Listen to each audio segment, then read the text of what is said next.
나를 보내신 아버지께서 이끌어주지 아니하시면 아무도 내게 올 수 없다. 나는 그 사람들을 마지막 날에 살릴 것이다. 예언서에 기록하기를 그들이 모두 하나님께 가르침을 받을 것이다 하였다. 아버지께 듣고 배운 사람은 다 내게로 온다. 자비하신 하나님, 주님의 부활을 찬양합니다. 영광과 존귀와 권능이 세세토록 주님께 있나이다. 부활의 은총이 필요한 곳은 생명이 가장 취약한 곳입니다. 생명이 위협받는 곳에 부활의 능력으로 함께해 주십시오. 세월호 참사로 희생된 이들과 그 유가족들에게 부활의 소망으로 함께하여 주십시오. 주님, 화창한 햇살과 부드러운 바람, 화사한 봄꽃 향기가 한창입니다. 우리가 누리고 있는 아름다운 자연은 우리의 후손들도 누리기를 원합니다. 지난 주간 일본은 후쿠시마 원전의 오염수 방출을 결정했습니다. 온 세계가 이 결정을 지켜보며 긴장하며 걱정하고 있습니다. 그 결정이 철회되도록 도와주십시오. 지구는 하나뿐입니다. 온 세계가 청지기 의식을 가지고 지구 생태계를 건강하고 아름답게 보존하기 위해 함께 애쓰며 살게 해주십시오. 이 예배 속에서 온 만물을 창조하시고 그것을 운행하시는 하나님의 은혜 속에 머물게 해 주십시오. 예수님의 이름으로 기도드립니다. 아멘. 우리 찬송가 164장을 하나님께 드리겠습니다.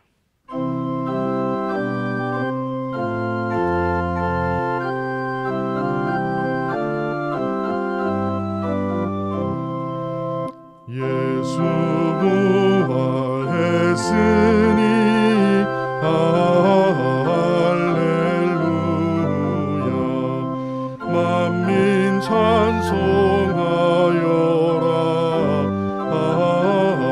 할렐루야. 천사들이 즐거워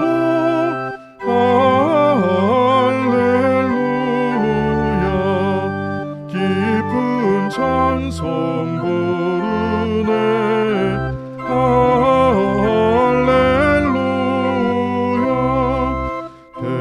대속하신 주 예수. 할렐루야.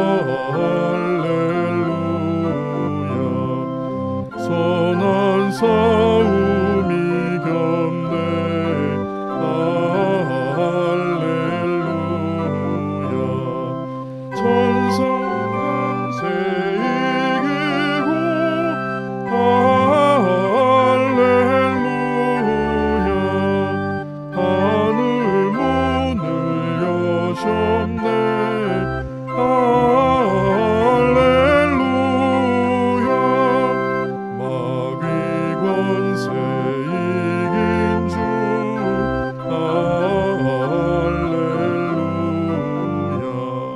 왕의 왕이 되셨네. 할렐루야. 높은 이름 세상에.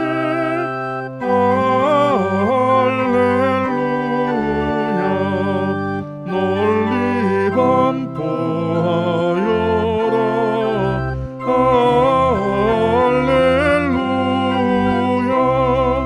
길과 진리 되신 주. 할렐루야. 우리 부활하겠네. 할렐루야. 부활 생명 되시니.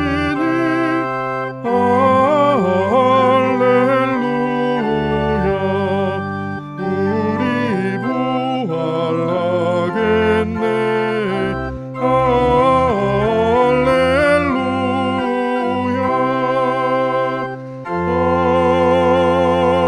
아멘.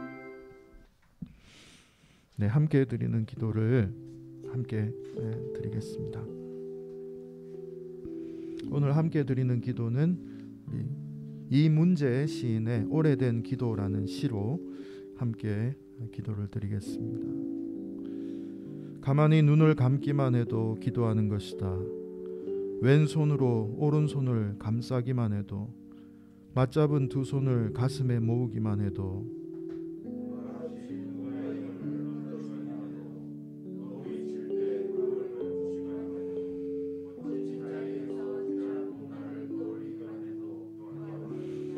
음식을 오래 씹기만 해도, 촛불 한 자루 밝혀놓기만 해도, 솔숲 지나는 바람 소리에 귀 기울이기만 해도, 갓난 아기와 눈을 맞추기만 해도,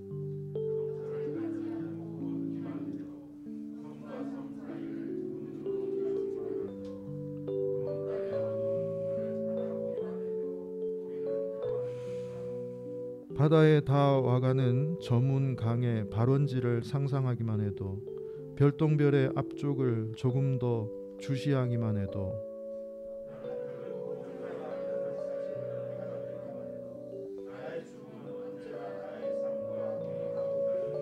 평범한 진리를 인정하기만 해도 기도한 것이다.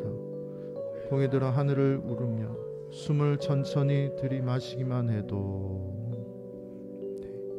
우리 잠시 침묵으로 기도하겠습니다. 지난 한 주간을 돌아보며 기도하겠습니다.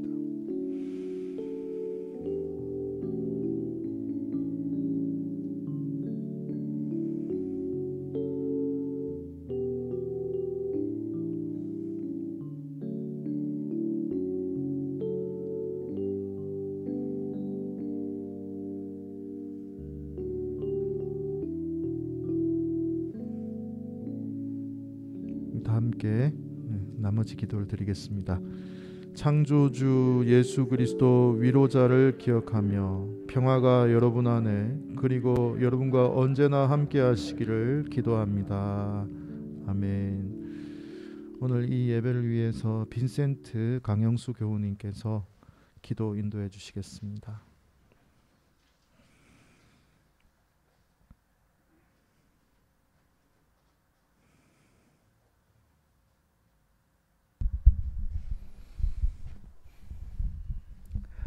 사랑과 은혜가 풍성하신 하나님, 오늘 하루를 허락하시고 시절을 쫓아 좋은 일기와 신선한 공기로 우리를 죄송합니다.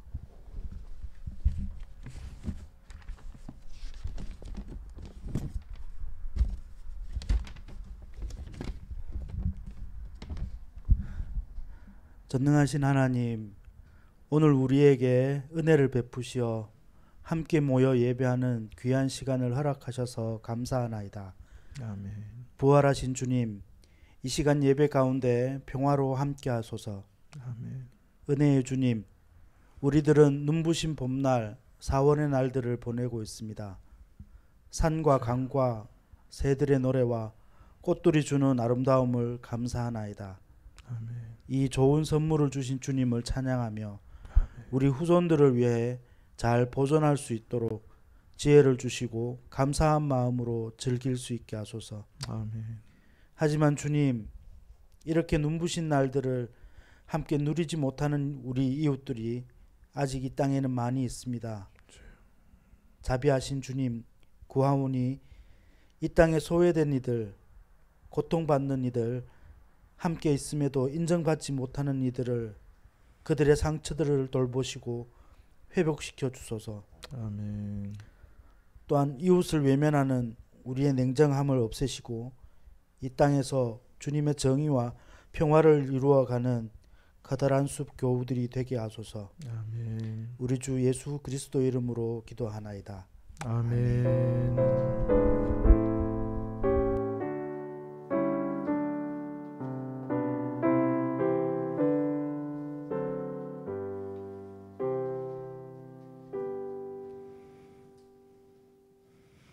네, 오늘 함께 나눌 교동문은 8번입니다.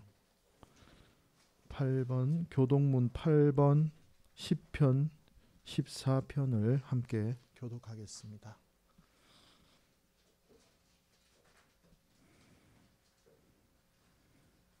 교동문 8번 시편 14편을 함께 교독하겠습니다.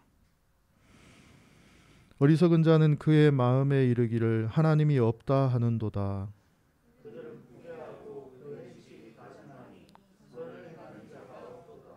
여호와께서 하늘에서 인생을 굽어 살피사 지각이 있어 하나님을 찾는 자가 있는가 보라 하신즉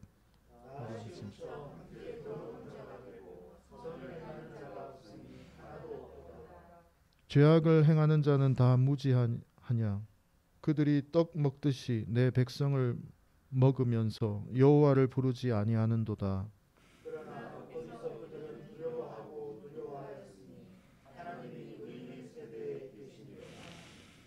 너희가 가난한 자의 계획을 부끄럽게 하나 오직 여호와는 그의 피난처가 되시도다.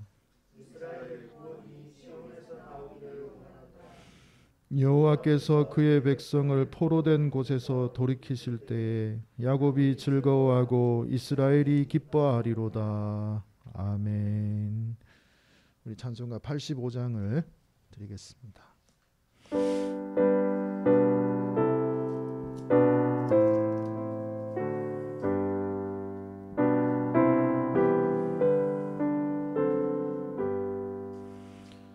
구주를 생각만 해도 이렇게 좋거든. 주 얼굴 배울 때야 얼마나 좋으랴.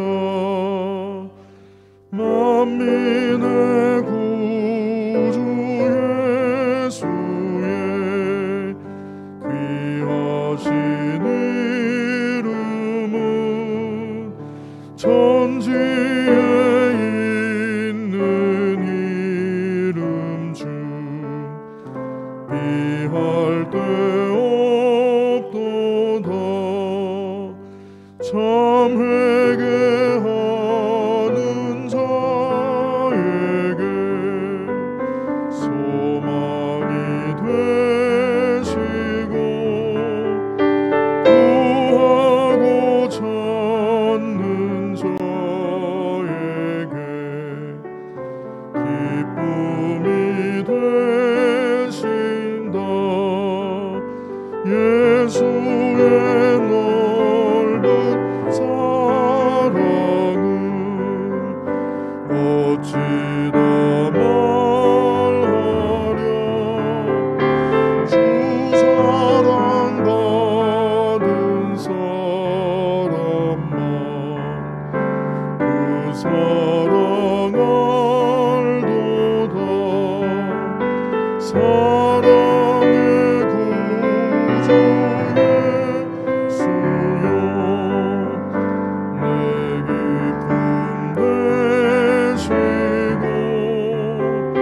예수여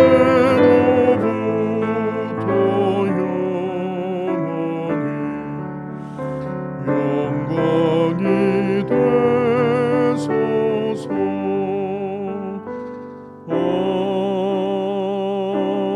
아멘. 네, 오늘 우리에게 주신 하나님의 말씀은 누가복음 24장 36절에서 48절까지 말씀입니다. 누가복음 24장 36절에서 48절까지. 제가 41절까지 읽고 여러분들은 42절부터 읽으시면 되겠습니다. 이 말을 할 때에 예수께서 친히 그들 가운데 서서 이르시되 너에게 평강이 있을지어다 하시니 그들이 놀라고 무서워하여 그 보는 것을 영으로 생각하는지라. 예수께서 이르시되 어찌하여 두려워하며 어찌하여 마음에 의심이 일어나느냐. 나의 손과 발을 보고 나인 줄 알라. 또 나를 만져보라. 영은 살과 뼈가 없으되 너희 보는 바와 같이 나는 있느니라. 이 말씀을 하시고 손과 발을 보이시나 그들이 너무 기쁨으로 아직도 믿지 못하고 놀랍게 여길 때에 이르시되 여기 무슨 먹을 것이 있느냐 하시니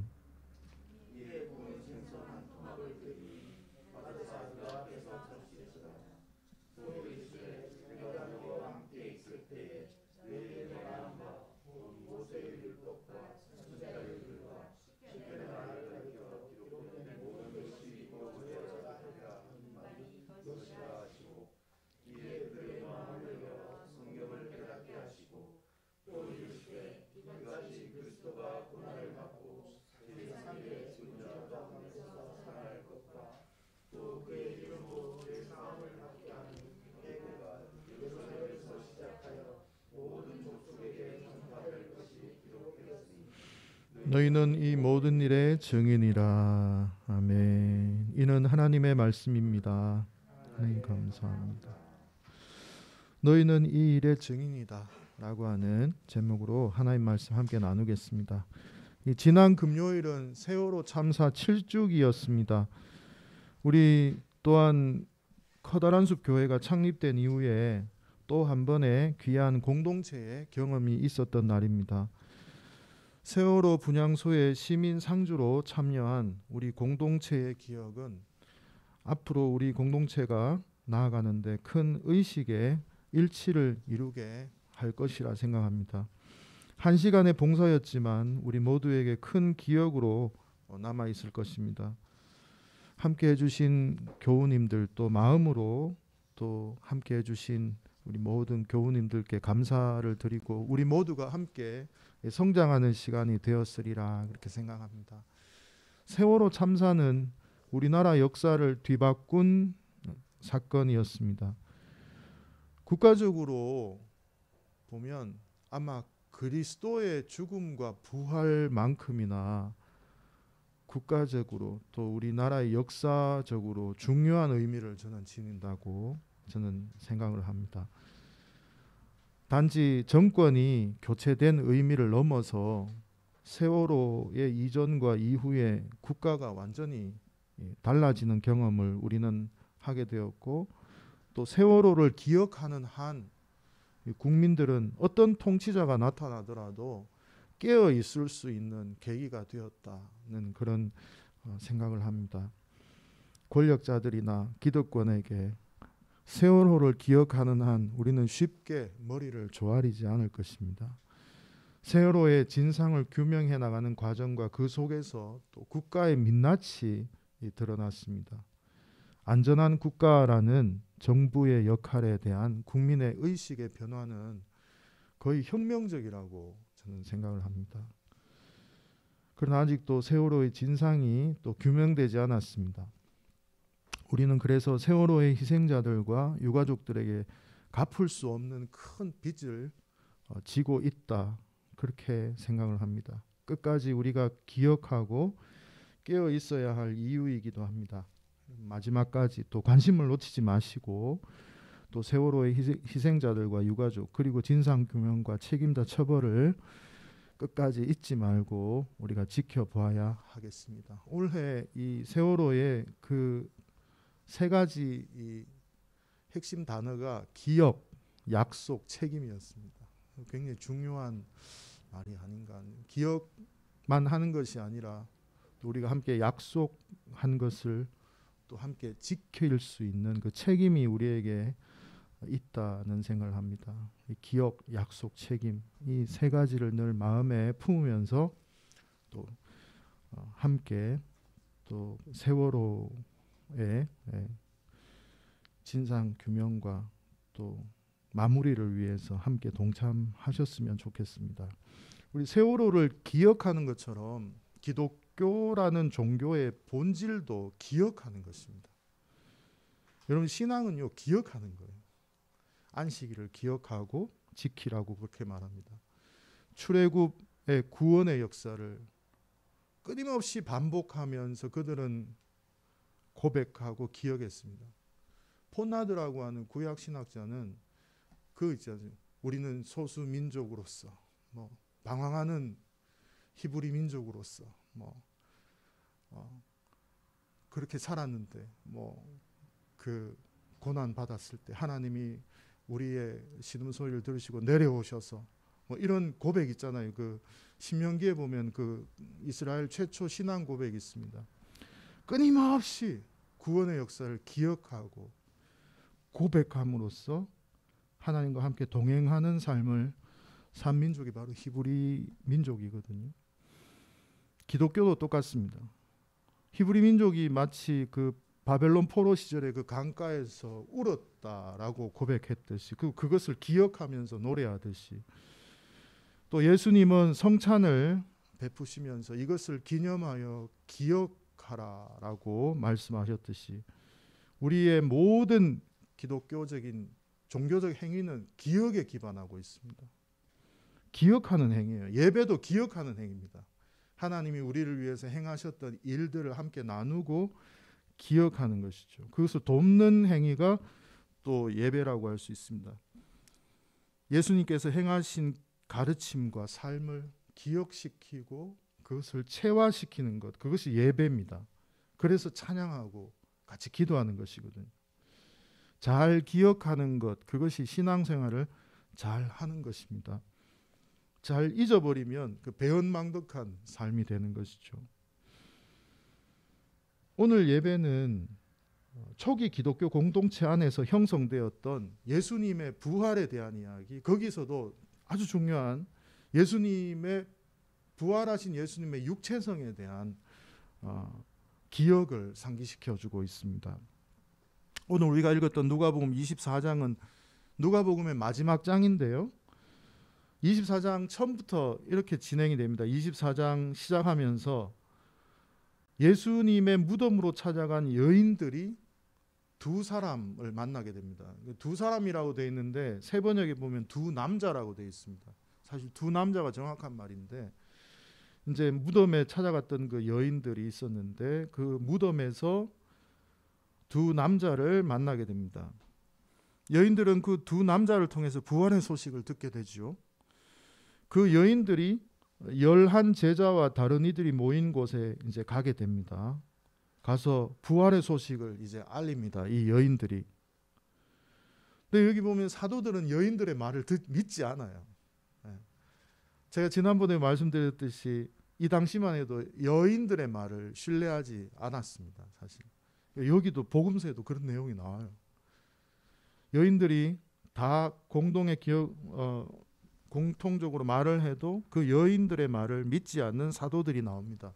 누구를 부각시키기 위해서? 베드로를 부각시키기 위해서. 베드로는 다른 사도들은 믿지 않았는데 베드로는 무덤으로 달려가서 빈 무덤을 확인하고 놀랍게 여기며 집으로 돌아왔다. 이렇게 성경이 기록되어 있습니다. 아마 초대 교회에 있어서 베드로의 위상을 보여주는 모습이 아닐 수가 없습니다. 여러분 성경을 볼 때 이 누가복음이 굉장히 잘 편집되어 있다라고 하는 것을 분명히 인식하면서 보셔야 돼요. 이게 막 한자 다 하나님께 부르시고 누가가 막 이렇게 적기만 했는 게 아니라 굉장히 그 복음서 내용은 의식적으로 편집이 되어 있고 뺄 거 빼고 넣을 거 넣고 강조할 거 강조하고 그렇게 복음서가 기록되어 있다는 것을 일단 함께 뒤에도 제가 이 이야기를 해야 되기 때문에 베드로가 굉장히 강조되고 있죠. 베드로는 빈 무덤을 확인했다라고 하므로 베드로의 권위를 세워주고 있는 초대교회의 이제 모습들을 볼 수가 있습니다. 이때까지 베드로도 부활의 예수님을 못 봤고 누가복음에 의하면 또 다른 제자 11 제자들도 나머지 제자들도 부활한 예수님을 아직 만나지 못했어요. 그 다음 장면이 이제 엠마오로 가는 두 사람의 이야기가 나옵니다. 그 중에 한 명이 글로바라고 하는 사람이고 다른 한 명은 이름이 안 나와요. 이제 글로바와 그 아마 친구처럼 보이는 이 두 사람이 엠마오로 내려가는 길에서 부활하신 예수님을 만나게 되는 이야기가 나옵니다. 처음에는 못 알아봤는데 부활하신 예수님과 식사를 하다가 눈이 밝아져서 예수님을 알아보게 되었는데 그 즉시로 예수님은 그들의 눈에서 이제 사라졌다. 그 이야기가 나옵니다. 이 놀라운 체험을 하고 난 다음에 이 두 사람은 즉시 일어나서 다시 예루살렘으로 돌아갑니다. 그리고 11 제자와 예수님을 추종하는 사람들이 모여 있는 그 장소로 가죠. 거기에 이제 도착을 합니다. 오늘 본문이 바로 여기서부터 시작이 되고 있습니다. 그 두 사람이 11 제자와 예수님을 추종하는 사람들이 모여 있는 그 장소에 도착했는데 그 모임이 굉장히 번잡한 모임이었던 것 같아요. 사람들이 모여 있죠. 한 11명이 있고 또 예수님 추종하는 다른 사람들이 함께 이제 한 장소에 모여 있는데 예수님은 이제 죽으시고 부활한 사실을 이 사람들은 믿지 않은 상태로 희망과 공포가 교차하면서 또 그 속에서 또 여러 의견들이 있었겠죠. 예수님에 대한 이야기를 나누고 그런 모임이 있었습니다. 그 모임에 이제 두 사람이 도착한 거죠. 두 사람이 도착했는데 거기에서 처음으로 놀라운 이야기를 듣습니다. 베드로가 부활한 예수님을 만났다. 이제 마을에 다녀오는 사이에 엠마오 마을로 갔다가 다녀오는 사이에 베드로가 부활한 예수님을 만났다라고 하는 이야기를 그들이 나누고 있는 것을 이제 듣게 되죠. 그 이야기를 듣고 이 두 사람도 그 이야기를 끼어들어서 우리도 부활한 예수님을 만났다고. 우리가 함께 길을 가다가 이야기를 했고 빵을 먹는데 그때 예수님이 하신 말씀들이 기억이 났고 부활한 예수님을 알아보게 되었는데 예수님이 사라지게 됐다고. 그런 얘기를 이제 막 하고 있는 중간에 갑자기 예수님이 그 중간에 서 계셨다 이렇게 나와요. 얼마나 놀랐겠습니까? 그런 번잡스러운 이야기가 막 이렇게 오고 가고 있는 중에 예수님이 중간에 또 이렇게 나타나신 거예요. 두려워하고 놀랄 수밖에 없죠. 예수님은 그들에게 평화를 선언합니다. 너희에게 평화가 있기를 이렇게 말하면서 나타납니다. 이게 참 영화 같기도 하고 이게 뭐 한번 생각을 해보십시오. 깜짝 놀랄 일이죠. 37절 말씀 한번 읽어보겠습니다. 앞에 한번 보시고 같이 읽겠습니다. 시작. 그들이 놀라고 무서워하여 그 보는 것을 영으로 생각하는지라. 제가 아까 편집이 돼 있다라고 했죠. 여기 예수님을 무서워하면서 뭐라고 생각했다고요? 영으로 생각했다라고 기록하고 있습니다. 세 번역에는 그들은 놀라고 무서움에 사로잡혀서 유령을 보고 있는 줄로 생각했다 이렇게 되어 있습니다. 누가복음이 저술되던 그 당시에 어떤 사상적 배경을 알면 이 이야기가 이해가 될 수 있어요. 그 당시에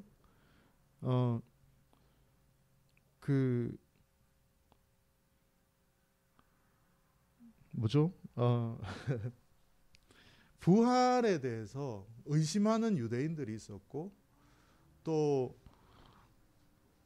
영지주의라는 게 있었어요. 영지주의는 영은 굉장히 이제 선한 것이고 육은 굉장히 악한 것이다. 아예 이분법적으로 아예 딱 그렇게 이해를 하는 그런 종교 집단이었습니다. 영지주의자들. 그리고 구원의 길은 영적 지식만 있으면 구원을 받을 수 있다. 어떤 삶을 살아도 괜찮다. 구원에 이르는 지식, 지혜 그것만 있으면 구원받을 수 있다라고 생각을 했죠. 근데 여기 육을 굉장히 부정시하는 그 분위기였어요. 헬라 철학, 그 당시에 유행했던 그 헬라 철학도 우리가 알듯이 영과 육을 철저하게 분리시키는 그렇지 않습니까? 우리 기독교는 그렇지 않습니다, 여러분. 기독교는 영과 육이 하나의 통전적 존재로 봐요.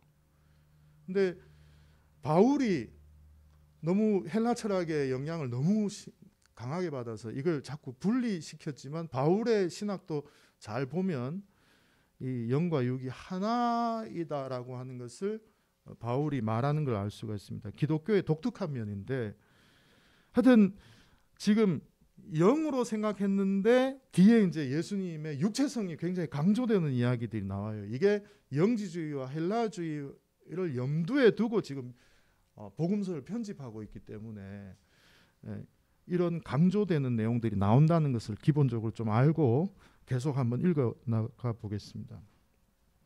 누가복음의 저자는 유령으로 생각하면서 제자들이 예수님 보고 놀라고 두려워하고 있는 장면 속에서 예수님이 몸을 강조하고 있다는 것을 복음서에서 굉장히 강조하고 있어요. 누가복음 저자가 부활한 예수의 육체성을 굉장히 강조하고 있습니다.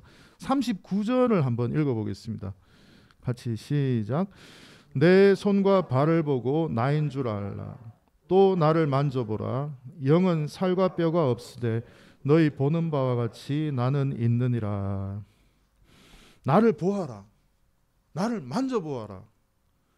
이 구절을 통해서 누가복음의 저자는 제자들이 현실적인 감각으로 예수님을 알아볼 수 있는 존재라는 것을 굉장히 강조하고 있어요. 이게 이제 영지주의와 다른 부분이죠. 영지주의는 감히 예수님이 몸을 가지고 있다니. 영지주의자들은 예수님의 육체를 부정해요. 네. 신은 육체를 가지면 안 돼요. 왜? 육은 더러운 거니까. 네. 근데 기독교는 육체성을 강조해요.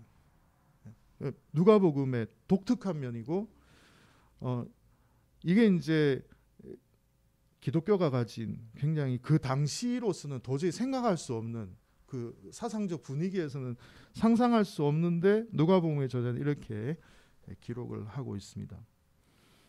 누가복음 41절부터 43절 또 한번 두 번째 강조를 한번 보시겠습니다. 같이 읽겠습니다. 41절부터 43절 시작.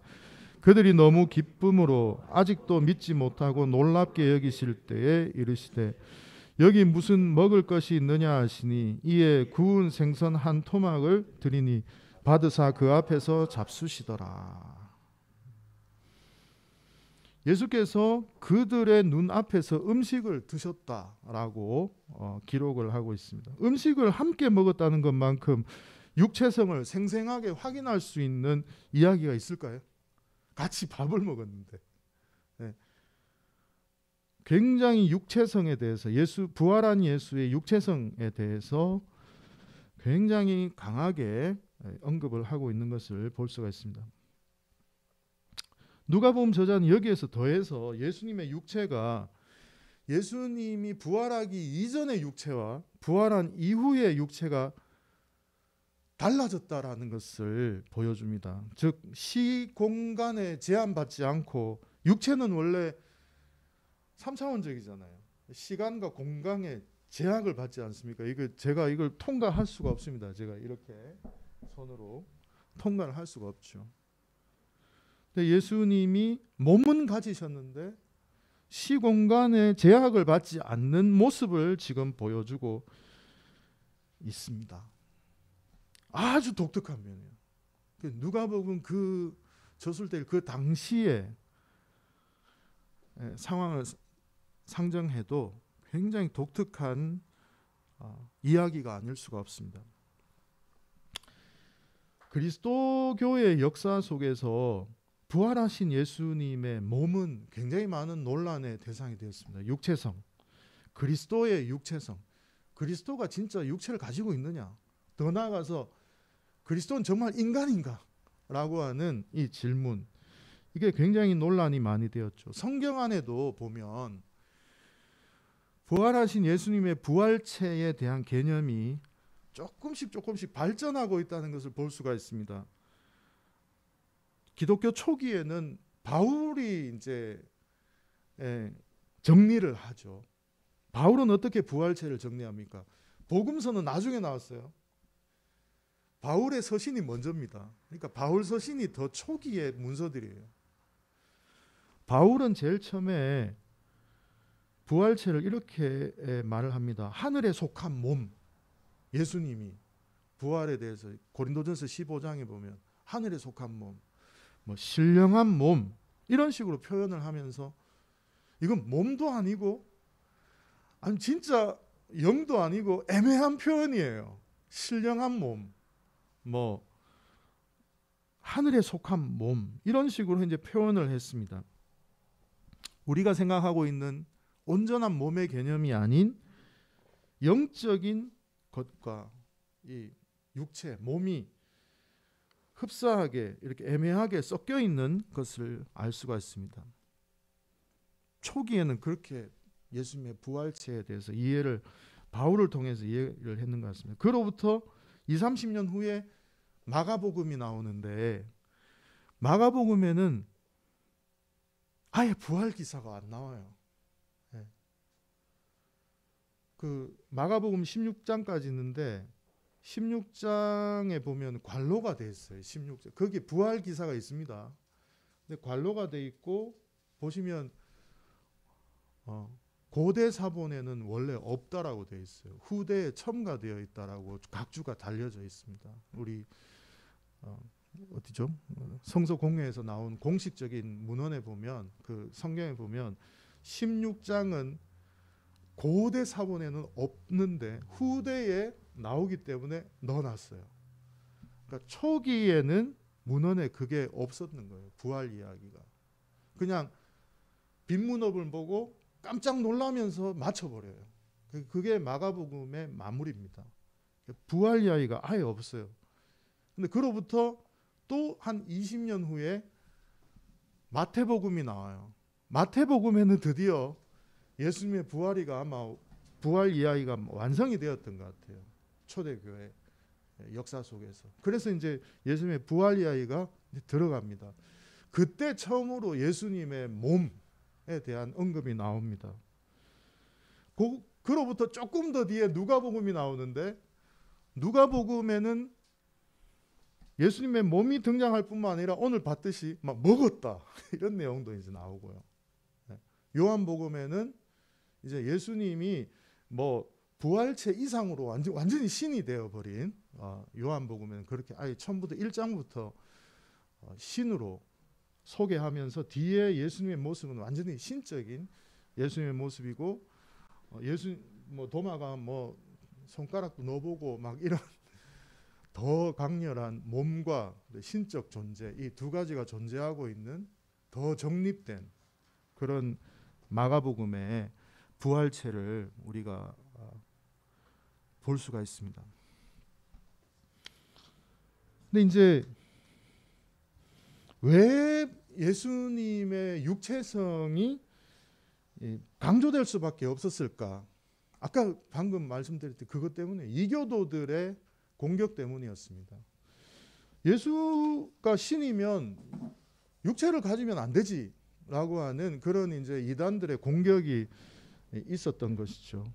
육체를 죄악시했기 때문에 그 당시에 육체를 입고 오면 안 된다라고 하는 것입니다. 그런데 제자들은 어떻습니까? 3년 동안 예수님하고 같이 다녔잖아요. 육체를 가지신 예수님과 함께 살았어요. 근데 육체성을 포기하면 안 되잖아요. 함께 살았는데 같이 사람이 사람으로 태어나셔서 그 제자들과 함께 지내셨는데 육체성을 포기할 수 없는 것입니다. 육체성을 포기하는 순간 구원의 진정성이 사라져 버려요. 여러분 만약에 예수님이 인간이었는데 실제로는 인간이 아니라 신이시고 인간의 모습으로 살짝 변형해가지고 왔다. 이걸 이제 기독교 역사 속에서 도케티즘이라고 하는데 가현설. 그러면 예수님이 우리를 위해 십자가를 지고 부활하신 건 쇼에 불과한 거예요. 쇼, 드라마. 하나님의 그냥 우리 인간한테 보여준 한 편의 드라마 정도, 진정성 없는 드라마와 쇼 같은 것이죠. 그래서 초기부터 이 가현설은 이단시 됐습니다. 요한 2서 7장에 보면 이제 초기 기독교부터 아예 그렇게 정리를 해요. 예수께서 육체로 오심을 부인하는 사람들은 적그리스도다 하면서 요한 2서 7장에 나오고 2세기에 순교자 이그나시우스라고 하는 사람도 그리스도는 순수한 영이시면서 또 육체성을 부인하는 사람이 있다면 그를 피하라라고 이렇게 2세기부터 그런 가르침들이 교회 안에 이제 있습니다. 3세기에 오리게네스라고 하는 사람은 여러분 기독교 공동체 안에 우리는 성경만 있는 줄 아는데 사실은 초기 공동체 안에 많은 전승하는 책들이 있었어요. 뭐 그 중에 하나가 뭐 도마복음서도 있고 뭐 그 중에 베드로의 가르침이라고 하는 책도 있었습니다. 성경은 아닌데 이 오리게네스는 베드로의 가르침이라고 하는 이 책의 내용을 인용해요. 그 인용하는 내용이 뭐냐면 예수께서 나는 비육체적 영이 아니다 라고 예수님이 말씀하신 그것을 인용하면서 그렇게 말합니다. 이 책은 성경은 아니지만 전승된 책 중에서 부활에 대한 중대한 오류를 교정해주는 자료가 된다. 이렇게 말을 하면서 이 오리게네스는 예수님이 직접 나는 비육체적 영이 아니다 라고 말했다는 것을 이제 강조를 하고 있는 것을 볼 수 있습니다. 이제 3세기에도 그렇고요. 이제 더 나아가서 이제 4세기, 5세기가 아주 중요한 시기인데 이때 기독론이 거의 확립이 돼요. 이 기독론 중에 이제 여러분 예수님이 돌아가시고 400~500년이 지난 후에 기독론이 정립이 됐어요. 여러분 그 기독론이 예수님은 신이시냐 인간이시냐라고 하는 논쟁이 계속 있었는데 결론은 예수님은 100% 신이시면서 100% 인간이다 라고 하는 교리적 결정을 이 당시에 이제 내리게 됩니다. 아까 말했듯이 인성을 절대로 포기할 수가 없고 신성도 포기할 수가 없기 때문에 이 두 가지 모두를 다 가지고 계신 분 50%가 아니라 인성 100% 신성 100%의 존재로 신비로운 어떤 존재로 계신다라고 그렇게 결론을 내리시게 되는 것이죠. 제가 이렇게 긴 이제 신학적 설명을 하는 것은 그리스도교는 오랜 세월 동안 지금까지 우리를 구원하시는 예수 그리스도는 진짜 신이시고 동시에 진짜 인간이실 때에만 인간을 진정으로 구원하실 수 있는 분이 된다라고 지금까지 믿어왔어요. 근데 저는 교리 전공입니다. 제 석사 과정, 뭐 박사 과정까지 제 전공이 교리 전공이에요. 교리사하고 조직신학이 제 전공입니다. 근데 이 교리의 역사를 자꾸 이제 연구하다 보면 재미가 없어요. 그러니까 뭐 별로 살아계신 예수님을 잘 못 만나게 되는 것 같아요. 그 사이에 인간들의 논쟁밖에 없어요. 이걸 어떻게 막아낼까? 이쪽에 이 허점을 어떻게 또 이렇게 막아낼까? 이 역사가 교리의 역사거든요. 저는 진짜 신이시면서 진짜 인간이시다라고 하는 고백에 대해서는 저는 뭐 전적으로 고백적으로 받아들이지만 참 이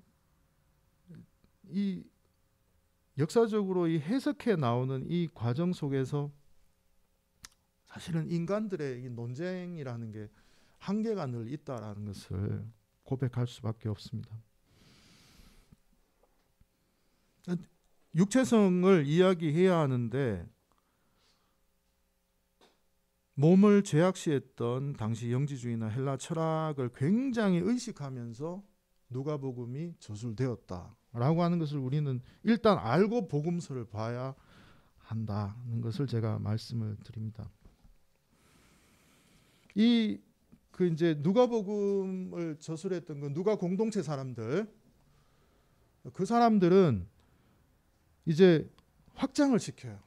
이제 이제 부활에 대한 진리, 특히 이제 몸의 부활, 이것을 굉장히 이제 교리적으로 확립을 하면서 누가복음 공동체는 누구에게까지 적용시키냐면 성도들에게까지 부활을 적용시킵니다. 성도의 몸의 부활까지 이제 나가게 됩니다. 예수님의 몸의 부활은 성도들의 몸의 부활까지 이어지고 결국 우리가 오랫동안 고백해왔던 사도신경에도 이제 들어가게 되죠. 제일 마지막에 뭐냐? 몸의 부활을 믿습니다. 이렇게 저희들이 고백하잖아요. 이 몸의 부활, 특히 이 몸이라고 한 걸 사도신경에 반드시 넣어야 했던 이유가 바로 헬라주의와 영지주의의 영향이 있었기 때문에 이것이 들어갈 수밖에 없었다는 것도 우리가 알면은 좋을 것 같습니다. 그래요. 이렇게 누가복음 공동체는 예수님의 부활을 자기들의 신앙으로 이렇게 정립해 나갔습니다. 그 시대의 철학의 도전에 응전하면서 자기들 나름대로의 부활의 어떤 체계를 만들어 갔던 것이죠. 체험을 바탕으로 해서 만들어 갔던 것이죠. 누가복음 공동체가 고백했던 이 부활 기사의 굉장한 의미는 어떤 것이 있느냐 하면 부활의 역사성이나 그리스도의 육체성을 고백하는 누가 공동체의 믿음을 봐야 돼요. 그들은 부활의 이야기를 내부적으로 나누기 시작했고 그것을 완성했습니다. 어떻게 완성했는가? 놀라운 신앙으로 발전해 갑니다. 이단과 주변 종교적 이해를 뛰어넘는 이제 부활의 개념을 정립하게 되고 그 가운데 가장 중요한 것은 부활 이후에 그리스도의 육체성에서 뭔가 새로운 변화가 일어났다는 것입니다. 제가 오늘 어렵게 이야기해서 죄송합니다. 부활 이전의 육체성은요, 고정된 자연관 안에 제한적으로 활동하는 존재였다면 부활 이후의 육체성은 고정된 육체의 본질을 뛰어넘어서 새로운 질서 속에 존재하는 몸이 되었다는 거예요.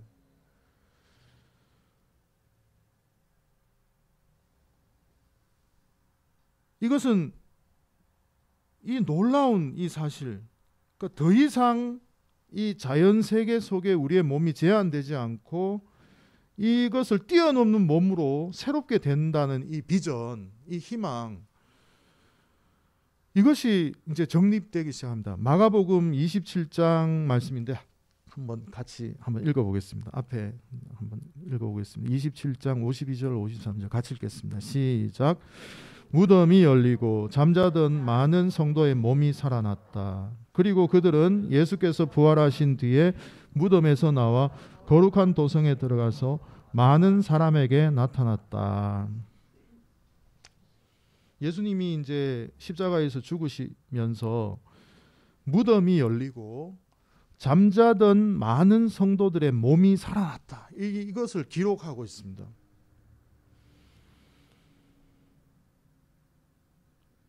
여기 나온 것 같이 예수님의 십자가 사건으로 인해서 과거의 성도, 그러니까 예수님 이전의 성도, 이스라엘 민족 가운데 있었던 하나님을 잘 믿었던 성도들의 몸도 살아나게 되는데, 그게 이제 역사적 사실의 여부가 중요한 게 아니라 고정된 사고의 틀 속에서 제한되어 있었던 몸과 그 생각을 근본적으로 뛰어넘어서 새로운 희망을 발견하게 되는 그 초기 신앙 공동체의 고백이 아닐 수가 없습니다. 무덤이 열리고 잠자던 자의 성도의 몸이 살아났다라고 하는 이 말을 정립하기까지 여러분들 그들의 신앙이 얼마나 고민하면서 부활에 대해서 성도의 삶까지 확장시켰겠습니까?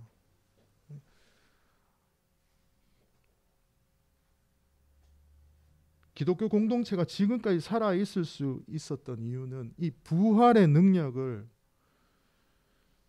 우리의 삶 속에 완전히 새로운 차원으로 격상시킬 수 있었기 때문에 기독교 공동체는 지금까지 힘있게 발전해 올 수가 있었습니다. 육체의 부활에 대한 이 고백은 이 세상에서 가능해 보이는 모든 것을 뛰어넘는 기독교 희망의 본질입니다. 이 희망은 우리가 이 땅에서 이루어지기를 원하는 하나님 나라의 핵심이라고 할 수가 있습니다. 하나님 나라는 우리가 살아가는 현실 세계를 뛰어넘는 개념이죠.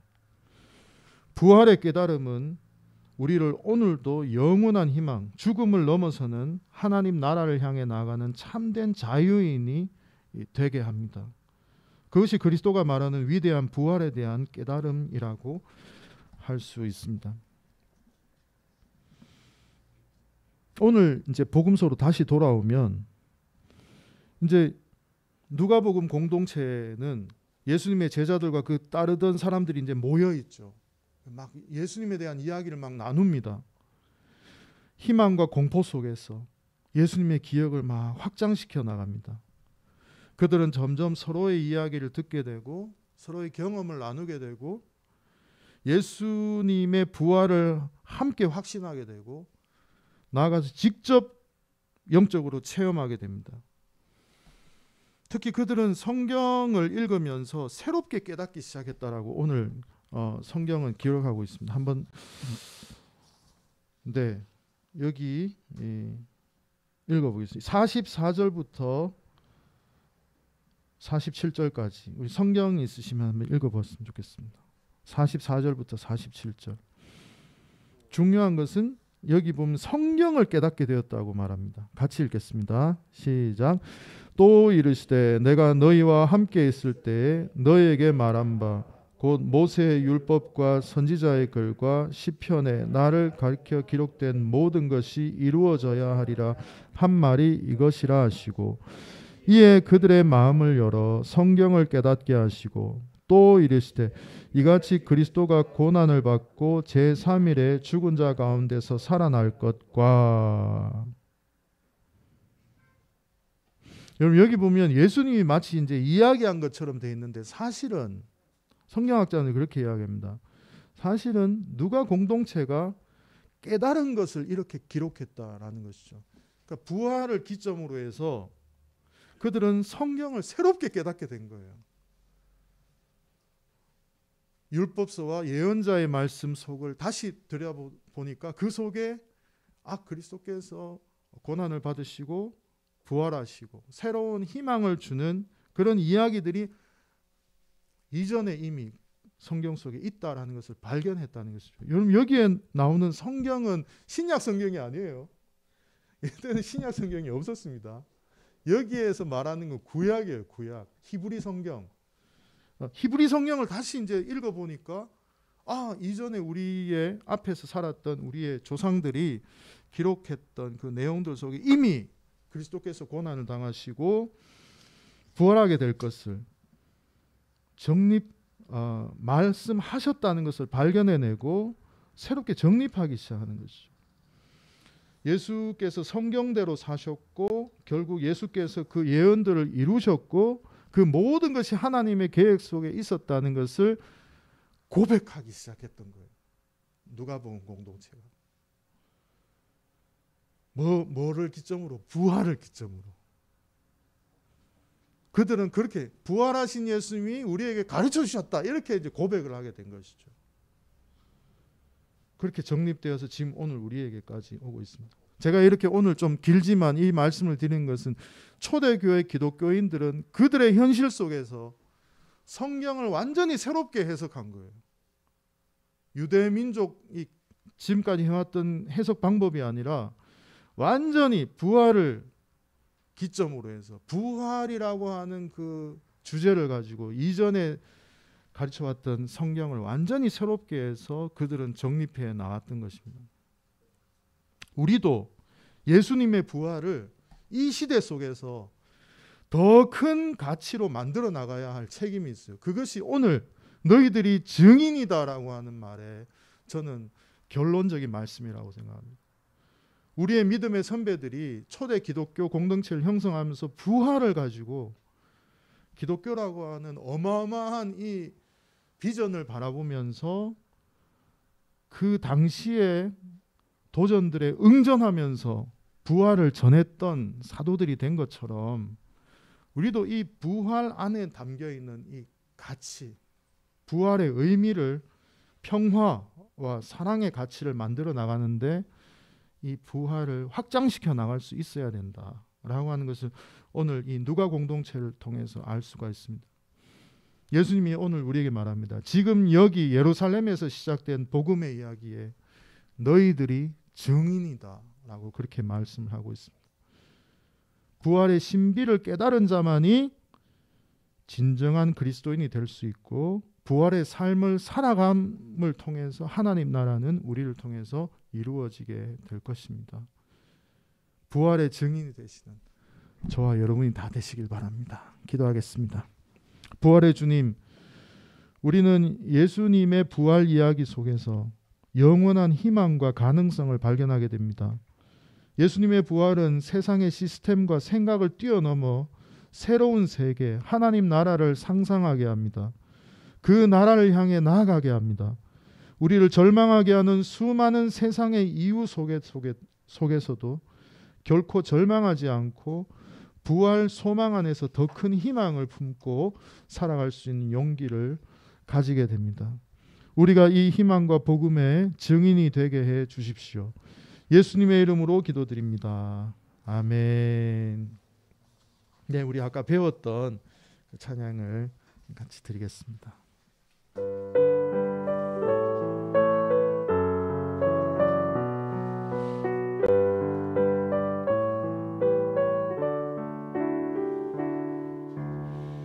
봄꽃이 피고 진 아픈 자리에 작은 씨앗이 맺혔구나. 그를 기울여 수 없는 잎들이 앞다퉈 푸르러졌다. 작은 씨앗은 곧 열매가 되겠고, 그를 키워낸 잎새들은 낙엽이 되어 다시 피울 꽃에 보름 되겠지. 맺힌 열매를 딴 세상을 위해 자신을 바치는 성찬 되리라. 그 거룩한 성찬으로 이 세상에 생명의 꽃 피어나리라. 한 번 더 하겠습니다. 봄꽃이 피고 진 아픈 자리에 작은 씨앗이 맺혔구나. 그를 기울여 수 없는 앞들이 앞다퉈 푸르러졌다. 작은 씨앗은 곧 열매가 되겠고, 그를 키워낸 잎새들은 낙엽이 되어 다시 피울 꽃에 보름 되겠지. 맺힌 열매를 또한 세상을 위해 자신을 바치는 성찬 되리라. 그 거룩한 성찬으로 이 세상을 생명의 꽃 피어나리라. 아멘. 네, 공동 축도로 예배를 마치겠습니다.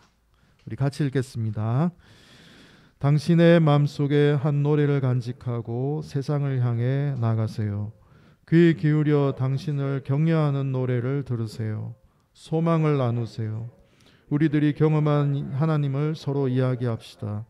창조주 그리스도 위로자를 기억하며 항상 당신의 노래를 부르세요. 주 예수 그리스도의 은혜와 하나님의 사랑과 성령의 사귐이 우리 모두와 영원히 함께 하시기를 기도합니다. 아멘.